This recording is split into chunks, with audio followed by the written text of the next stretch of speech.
আমি আল্লাহকে আমার রব মনে করে রাজি আছি।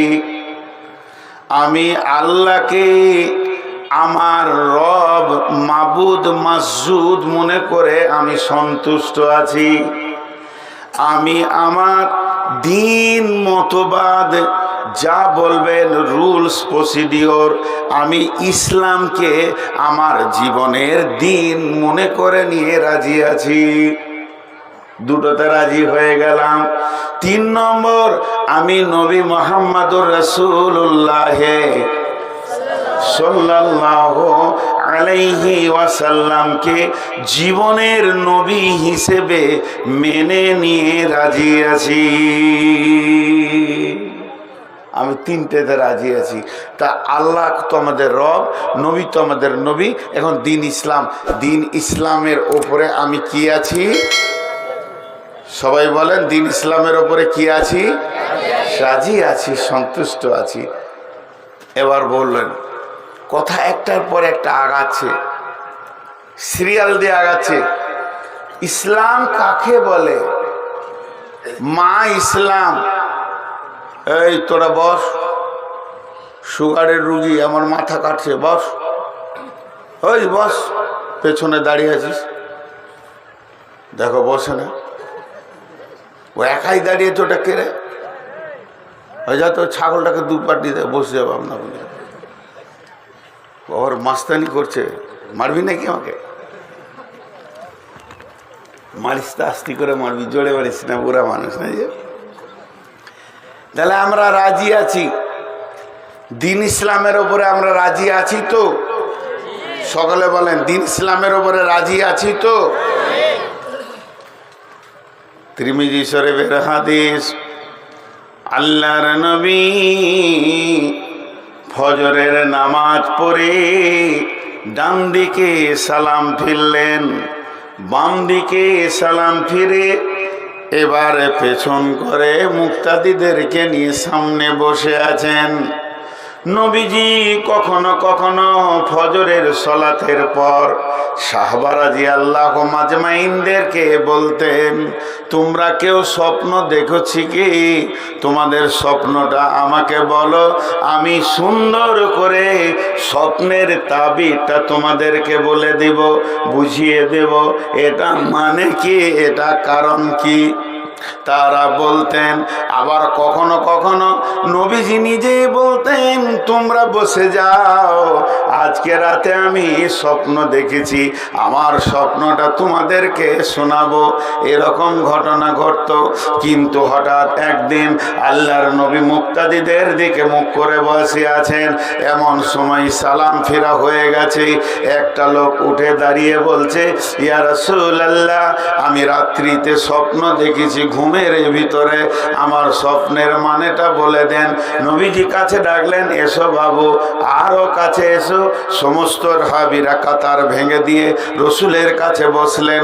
আবু বকর সিদ্দিক, সিদ্দিক আকবর আবু বকর রাদিয়াল্লাহু তাআলা আনহু কাতার থেকে বের হয়ে রসুলের পাশে বসে গেলেন।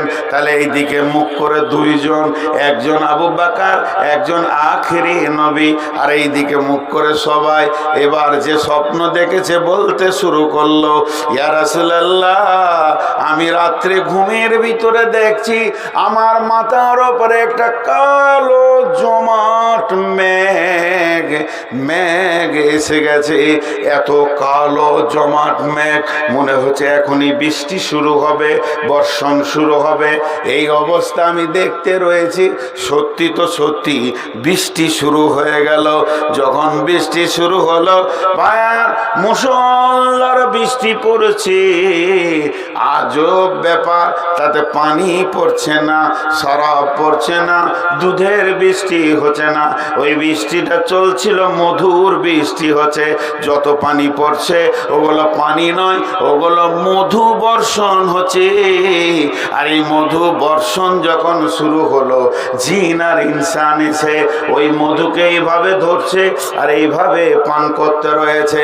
কেউ আবার এরকম করে নিয়ে এক দু ঘুট পান করলো, কেউ আবার হালকা করে চিখে দেখলো এটা মধু, কেউ আবার খেলোই না।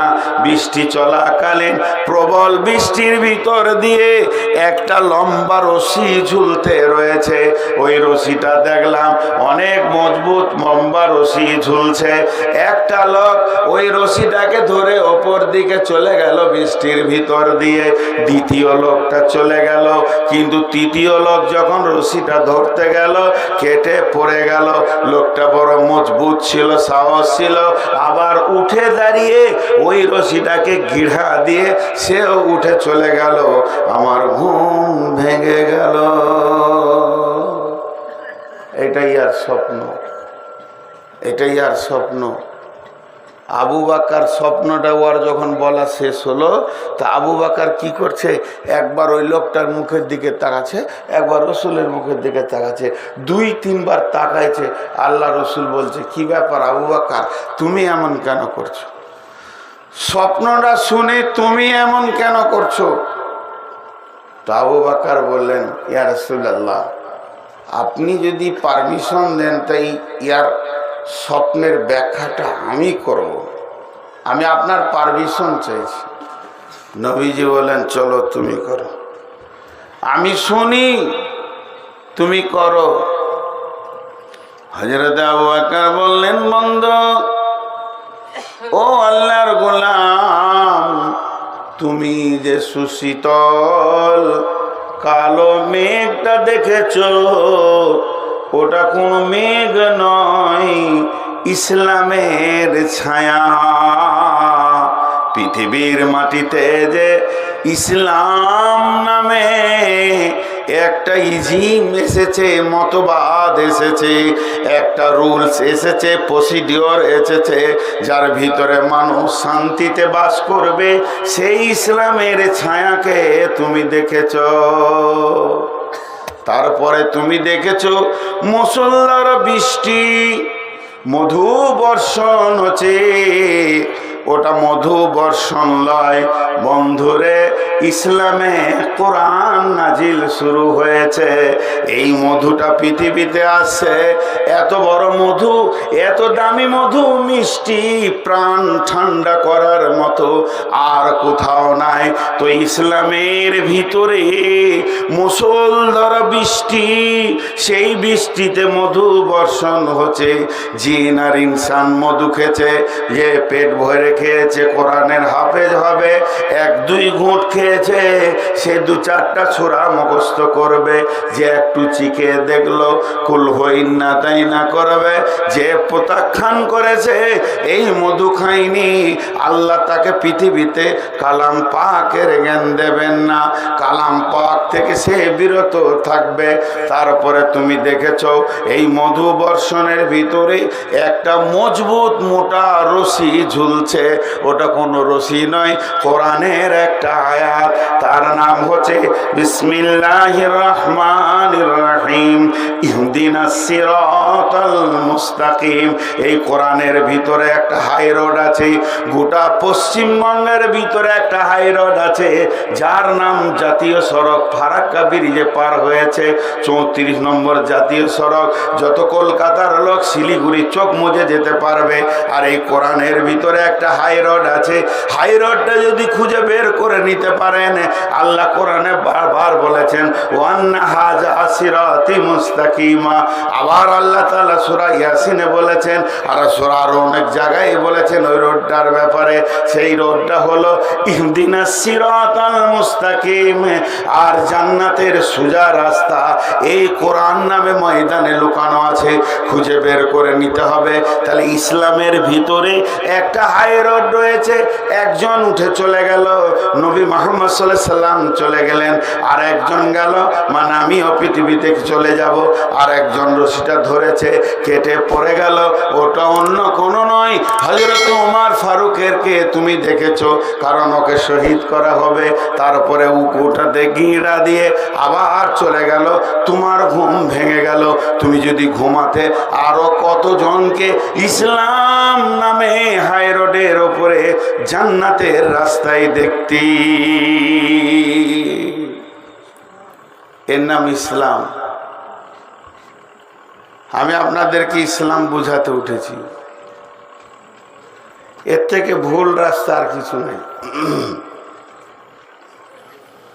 এতগুলি লোক বসে আছেন, একটা প্রশ্ন করব, উত্তর দিবেন, বুঝে উত্তর দিবেন। আপনাদের এলাকা আমলিচুর এলাকা, আমের স্বাদ কি বলে দেন? আমের স্বাদ মুখ দিয়ে বলে দেন। আপনি একটা আম খাচ্ছেন, খিরসাপতি আম, আমটা আপনার হাতে আছে, আপনি একটা পিস তুলেছেন, চাকু করে মুখে ভরেছেন। আমি জিজ্ঞেস করছি স্বাদটা কি? হয় মুখে বলেন, না কাগজে লিখে দেন। কে পারবেন? বাবজি খাট্টা মিঠা নয়, ওর কত গুণ ওর ভিতরে ভরা আছে জানেন? কি সোডিয়াম, পটাশ সব দিয়ে আল্লাহ বানিয়েছেন। জীবনে আমের স্বাদ বলতে পারবেন না। চলেন আরো সহজ করে দিই, ভাতের মজা বলে দেন। আল্লাহ খাওয়ায়, মুখ দিয়ে বলতে দেয় না, বুবা করে রেখে খায়। এই তুই নিচে বস, ছোট ছেলে বাস। বসে আছিস তো মনে হচ্ছে ডিএম বসে আছে। একটু পিছান আপনারা, ওইদিকে যান, ওইদিকে যান, চেয়ার গলিলে এদিকে যান। আর আপনি সরেন, আপনিও সরেন, আপনাকে বেশি করে বলছি। বসার মাঝে চেয়ার নেওয়া যাবে না। হ্যাঁ, ভাতের স্বাদ কেউ বলতে পারবেন না।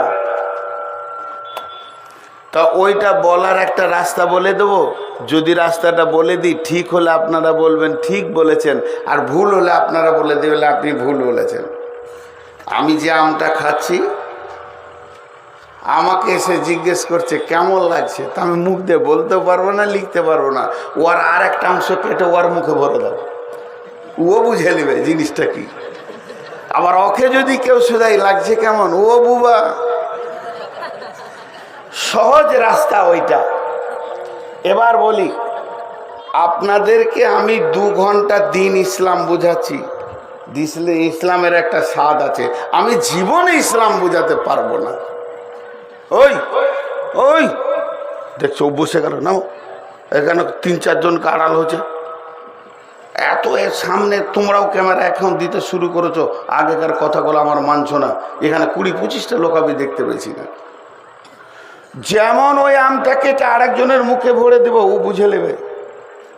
আজকে আমি চেয়ারে বসেছি ইসলাম বোঝাতে, কারণ ইসলামটা আমার জীবনে নাই, ব্রেনে আছে।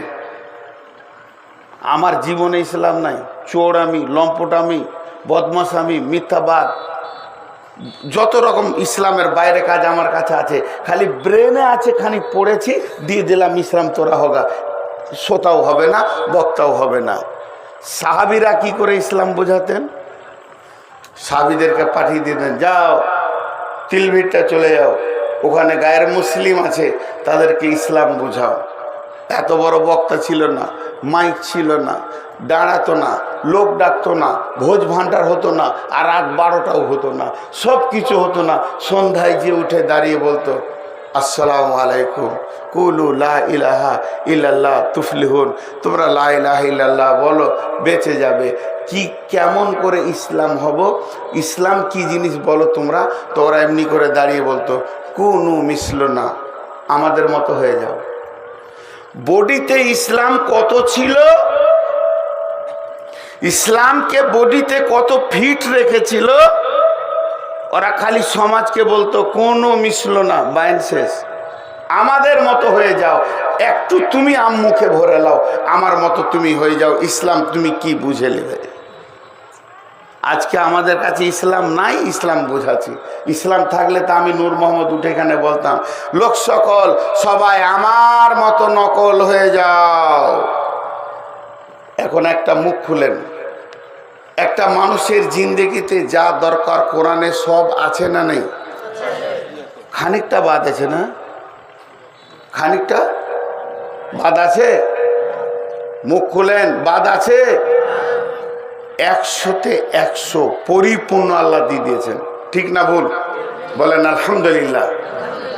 এবার বলেন, পেছিয়ে চলে যাই আমরা সাহাবীদের জীবনে। সাহাবীদের জীবনে। সাহাবা রাদিয়াল্লাহু আজমাইনা যখন কোনো জায়গায় কোনো কাজে ঘোরাফেরা করত, তখনও পর্যন্ত ইসলাম ক্ষমতায় আসেনি, নবীজি মক্কা ফাতে করেনি, এরা যেন গোপনে গোপনে দাওয়াত দিয়ে বেড়াতো। তখন কাফের বেঈমান মুশরিকেরা কুফারে মক্কা, মুশরিকে মক্কা আর যত মুনাফিক, এরা এদেরকে ইঙ্গিত করত, ইশারা করত, এদেরকে ঠাট্টা বিদ্রুপ করত, এদেরকে নিয়ে হাসি মজাক করত, যে উল্টা পাল্টি প্রশ্ন করত। কেমন করে? হিয়ানত হেকারতের সঙ্গে। আমি জাহাঙ্গীর, আমার ছোট 1 বছরের, ওকে যদি ডাকি, এই জাহাঙ্গীর এখানে এসো, এটা একটা ভালো জিনিস হলো, আমি তুমি বলো, ও আমাকে আপনি বলে, এই এখানে এসো, যাও গ্লাস পানি নিয়ে এসো, এটা হলো। আর যদি ওকে আমি কথাটা এরকম বলি, এদিকে এদিকে, হ্যাঁ ভিড় আছে এদিকে, এটা কেমন হলো? ছোট করা হলো। তো সাহাবীদেরকে সেই জামানার মুশরিকেরা যারা মাস্তান ছিল, যে বলতো, এই এদিকে এদিকে, কি করে বেড়েছিস তোরা? তোদের হুঁশ জ্ঞান নেই, মোহাম্মদের পিছে পড়ে গেছিস, কিছু মাথায় আছে তোদের? তা ওদেরকে প্রশ্ন করত, তোদের কোরআনে কি আছে? তোদের কোরআনে কি আছে? কোরআন কোরআন করে তোরা পাগল হয়ে গেলি, একটা বার বল তোদের কোরআনে কি আছে? সাহাবীরা সিনা উঁচু করে বলতো, আমরা যা করি কোরআনে তা আছে। কত মিল ছিল জিন্দেগির সঙ্গে কোরআনটা। আমরা যা করি কোরআনে তা আছে। যদি প্রশ্নটা এরকম করতো, তোরা কি করিস? ঘুরে ঘুরে বেড়াস, তোদের হুঁশ নাই, মাথা নাই, জ্ঞান নাই, বুদ্ধি নেই, তোরা কি করিস? সাহাবীরা উত্তরে বলতেন, কোরআনে যা আছে, কোরআনে যা আছে আমরা তাই করি।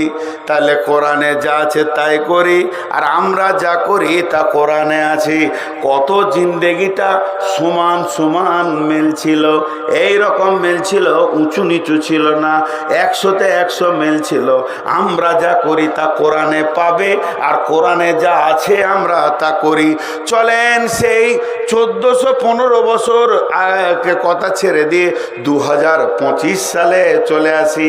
এপ্রিল মাসের আজকের ধরেলেন 18 তারিখ, এখনই 19-এ ঢুকবে।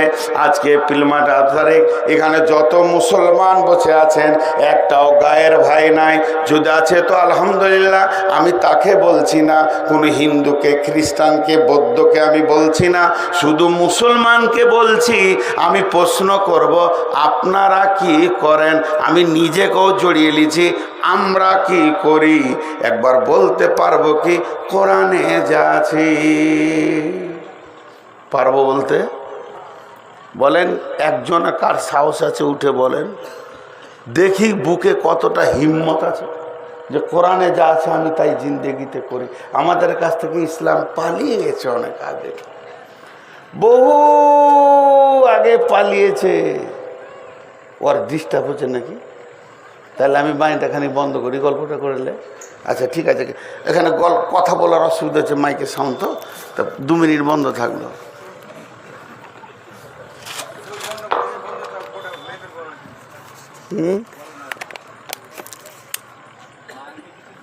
তো আমার কথাটা আপনারা বুঝতে পারছেন যেটা বলতে চাইছি? আরে বলেন, হ্যাঁ না বলেন? কোরআনে যা আছে তাতে আমাদের জিন্দেগিতে মিলবে? একবার হ্যাঁ না বলেন। এতগুলো লোক চুপ করে রয়েছেন, মিলবে? তাহলে ইসলাম বিদায় হয়ে গেছে আমাদের কাছ থেকে? নাই, অনেক আগে চলে গেছে। এবার চলেন, আল্লাহ তাবারক ওয়া তাআলা সূরা মায়েদার ভিতরে আয়াত নাজিল করলেন, অনেক লম্বা আয়াত। 3 নম্বর আয়াতে আমি একটু অংশ আপনাদের কাছে পড়ছি। আলিয়াউমা আকমালতু লাকুম দীনাকুম ওয়া আতমামতু আলাইকুম নি'মাতি ওয়া রাদিতু লাকুমুল ইসলাম দীনা। আলিয়াউমা বলতে এটাকে বলা হয় আরাফাতের দিনকে বলা হয়েছে। আরাফাতের দিন, এ হাজ্জাতুল বেদার আরাফাতের দিনকে আল ইয়াউমা বলেছেন আল্লাহ। কেউ কেউ বলছে এটা কোরআনের শেষ আয়াত, কেউ কেউ বলছে এটা কোরআনের শেষ আয়াত, এরপরে আর আয়াত নাজিল হয়নি। কেউ বলছে না এটা শেষ নয়, আরো আয়াত নাজিল হয়েছে। জাগা আল্লাহ নবী হাজ্জাতুল বিদাতে আরাফাতের ময়দানে রয়েছেন, এমন সময় উটের ওপরে সওয়ার হয়ে রয়েছেন, সাথে রয়েছেন কম বেশি 1.5 লক্ষ তার শিষ্য। আবু বকরের মতো বিচক্ষণ বয়োবৃদ্ধ বিদ্যাসাগর রয়েছেন, হযরত ওমরের মতো একজন সিংহ রাসূলের সঙ্গে রয়েছেন, আরো সাহাবীরা রয়েছেন।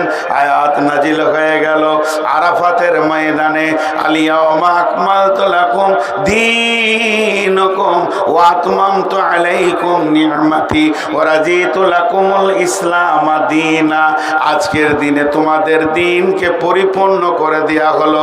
তোমাদের যে নিয়ামত আসমান থেকে আসার কথা ছিল সেটা কমপ্লিট হয়ে গেল।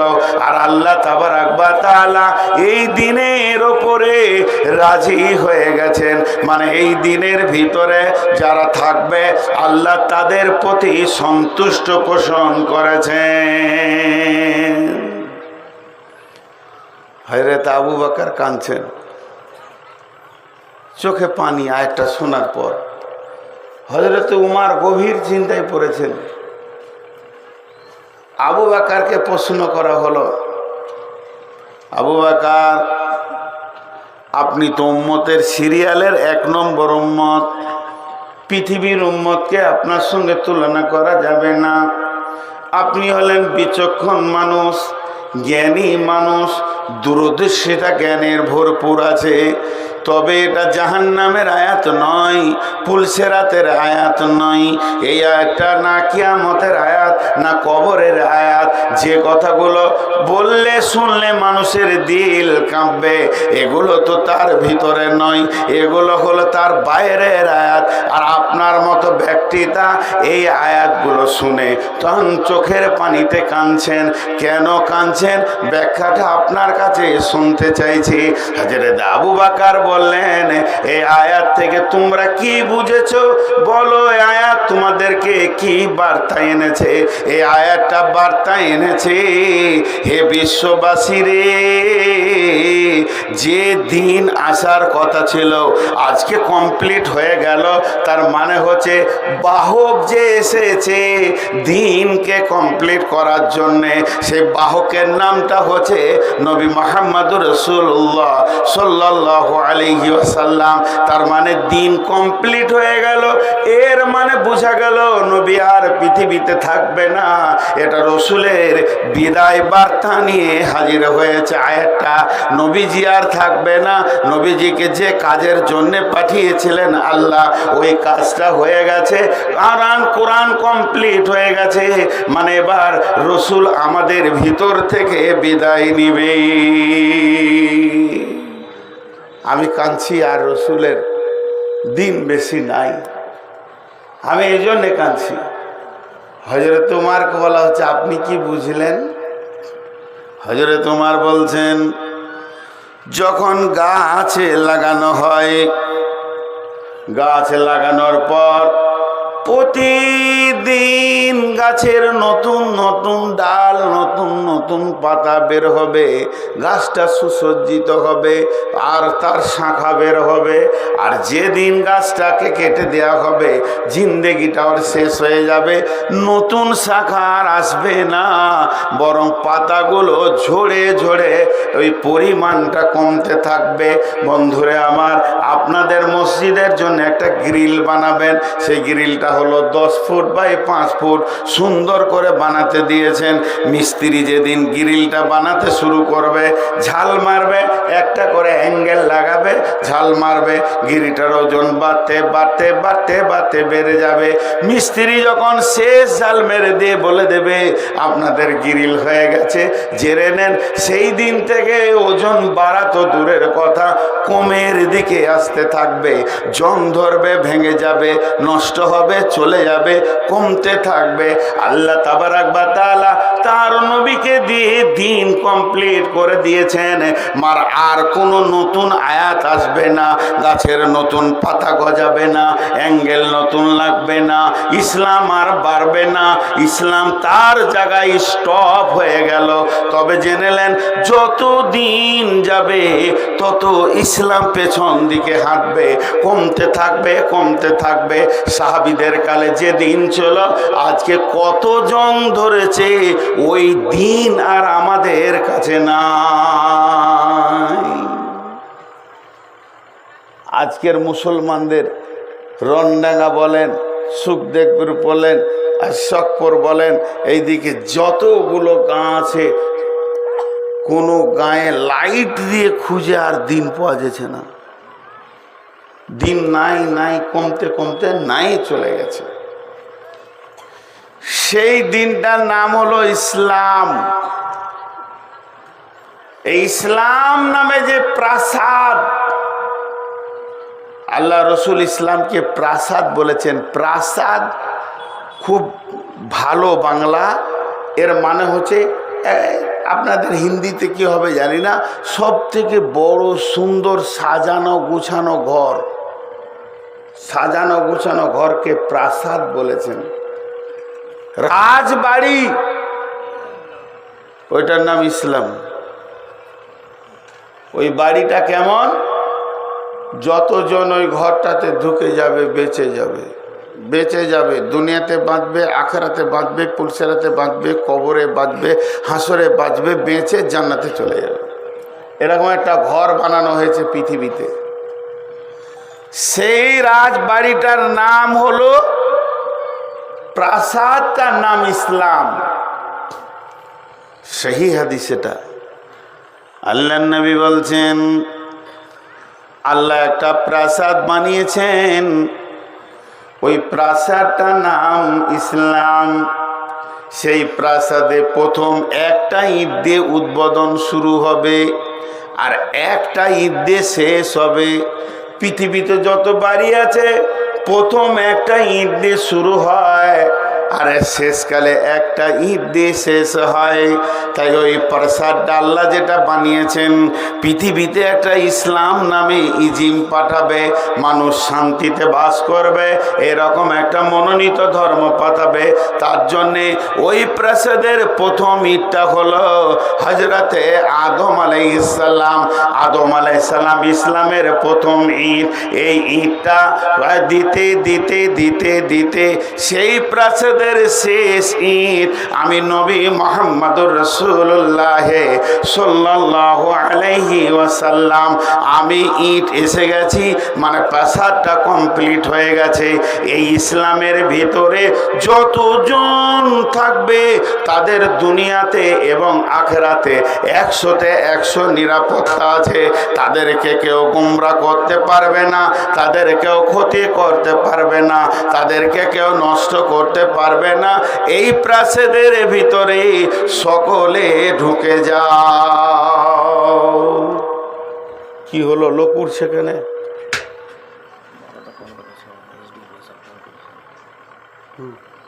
কি আচ্ছা। তা এই প্রাসাদটা, আমার কথাটা বুঝছেন কিনা, একটুকু বুঝেন। আপনারা উঠবেন না, খুব অল্প সময়ে ছেড়ে দিব, আর মাঝে একটা কথা বলবো, তারপরে উঠবেন। যে লোকগুলো উঠে চলে গেছে, আমি দুটো প্রশ্ন রাখবো আপনাদের কাছে, আর এই প্রশ্নটা খারাপ লাগলে পায়ের জুতাগুলো আমার মুখ বরাবর মারবেন। আমি খুশি হয়ে চুমা দিব যে আমাকে আপনি ফুল ছুঁড়েছেন। দুটা প্রশ্ন। इस घर में आग लगी है घर ही की चिराग से, কাউকে দোষ দিয়েন না। ওই প্রাসাদটা আল্লাহ রসুল গুছিয়ে দিয়ে চলে গেলেন, ঢুকে যা বেঁচে যাবি, ঢুকে যা বেঁচে যাবি, না তোর দুনিয়াতে সমস্যা না তোর আখেরাতে সমস্যা। সেই প্রাসাদে জানলাতে, দরজাতে, খাটে, আলমারিতে, ড্রেসিং টেবিলে হু হু করে আগুন জ্বলছে সারা বিশ্বে ইসলামের ওপরে। কে লাগিয়েছে আগুনটা? के লাগিয়েছে इस घर में आग लगी है घर ही की चिराग से। বলেন আজকে সারা ভারতবর্ষের মুসলিমরা বলছে মসজিদ কেড়ে নিল। ঠিক আছে, আগে মসজিদ কেড়েছে না আমরা আগে মসজিদ ছেড়েছি? হ্যাঁ, অঙ্কটা করেন। সত্য কথা বলতে শিখেন বুকে হাত দিয়ে। আগে আমরা মসজিদকে ছেড়ে দিয়েছি। কয়েকদিন আগে ট্রেনে ফেসবুকে দেখেছেন এক মুরব্বির দাড়িকে কেটে দেওয়া হয়েছে। কাটবো দিন নাই, কেটে দিয়েছে। এখানে যে কটা দাড়ি চাঁচা আছেন, কে কেটেছে? দাড়ি চাঁচাটির উঠে বলেন কোন রাজনৈতিক দল আপনাদেরকে চাপ দিয়ে দাড়ি কাটা করিয়েছে? বলেন ইসলামকে আমরা যা ক্ষতি করেছি অন্য জাতি পারেনি এখনো অত ক্ষতি করতে। ইসলামকে আমরা গলা টিপে মেরে দিয়েছি। না রণডাঙ্গায় ইসলাম আছে, না শোকপুরে ইসলাম আছে, না ইসলাম আছে আপনার সুখদেবপুরে, না ইসলাম আছে রহসপুরে, না ইলামেতে, না অত্র এলাকায় ইসলাম নাই। ইসলাম নাই, মুখের দাবিটা খালি আছে। আমি লেকচার মারছি এখানে বসে, আমার কাছে ইসলাম নাই। আল্লাহর নবী বলছেন তারাকতু ফীকুম আমরাইনি লান তাজিল্লু হুমা তামাসসাকতুম বিহিমা কিতাবাল্লাহি ওয়া সুন্নাতি রাসূলি। বিশ্ব নবী বলছেন তোদের জন্য আমি দুটি রাস্তা ছেড়ে দিলাম। রেল লাইনের পাতিটা যেমন পাতা আছে, আপনার কিনা ইঞ্জিনিয়ার পেতে দিয়েছে, আপনি তিলভিটায় পাকুড়ে বসবেন, হাওড়া পৌঁছে যাবেন, কোনো চিন্তা নাই। একটা লাইনে বিশ্বনবী এত বড় ইঞ্জিনিয়ার ছিলেন, এই দুনিয়ার মাটি থেকে পৃথিবীর মাটি থেকে দুটা লাইনকে পেতে দিলেন জান্নাতুল ফেরদাউস পর্যন্ত। তোরা এই লাইনে চেপে যা আর হুর হুর হুর করে চলতে থাক, আগে বাড়তে থাক। সারা পৃথিবী এসে তোর সামনে দাঁড়ালে কাটা যাবে, সে তোকে কাটতে পারবে না, আর তুই জান্নাতে ঢুকে যাবি। তাহলে একটা হলো কিতাব আল্লাহ, একটা হলো সুন্নাতে রাসূলি। আমাদের কাছে আল্লাহর কিতাব নাই, রসুলের সুন্নত নাই। এখন যদি একটা একটা করে দেখা যায় অনেক সময়ের ব্যাপার, কিন্তু একটা ছোট করে দেখাই। একটা বিয়ে বাড়িতে যান, বিয়ের সূচনা হলো আমার ছেলে আর কারো মেয়ে, কিংবা কার ছেলে আমার মেয়ে, সূচনা হলো মেয়ে দেখতে যেতে হবে। ইসলাম তখন থেকে মুখ খুলছে, কিভাবে দেখবি, কে দেখবি। 25টা বন্ধু নিয়ে যে মেয়েটাকে গোল করে বসিয়ে হো হো করে দেখছে আর আনন্দ করছে, উল্টা পাল্টি প্রশ্ন করছে, আনন্দ লুটছে। ইসলাম তখন থেকে বিদায় নিয়েছে। ওর ঘরে আর ইসলাম নাই। ক্যামেরা চলছে, এ চলছে, ও চলছে। একটা বিয়ে অনুষ্ঠানে ইসলাম নাই, কোনো অনুষ্ঠানে ইসলাম নাই আপনার আমার ঘরে।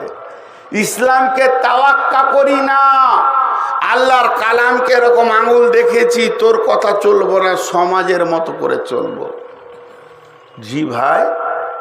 আর আমাদের সব থেকে বড় অস্ত্র কি মুসলিমদের? আখলাক, আখলাক, চরিত্র। তালোয়ার দিয়ে মানুষকে কেটে মারো ইসলাম বলেনি। রাসূলুল্লাহ সাল্লাল্লাহু আলাইহি ওয়াসাল্লাম একটা তালোয়ার তুলে দেননি কোনো সাহাবীরাতে যাও কাটোগা। রাসূলুল্লাহ সাল্লাল্লাহু আলাইহি ওয়াসাল্লাম জীবনে একটা যুদ্ধ করেনি। রসুলকে যখন মারতে এসেছে প্রতিহত করেছে, প্রতিহত রুখেছে, জীবনে আগে বাড়িয়ে মারতে যায়নি। আজকে আমাদের সব থেকে বড় অস্ত্রের নাম হলো আখলাক। সময় কমে যাচ্ছে, তার জন্য আর কি আপনাদেরকে দিব। আখলাকের একটা কথা শুধু আপনাদেরকে দিই। কত বড় তালোয়ার দেখেন, 1 কোটি তালোয়ারে যা না করবে, একটা কলমে তার থেকে বেশি করবে। শহীদের রক্তের থেকে কলমের কালির দাম বেশি।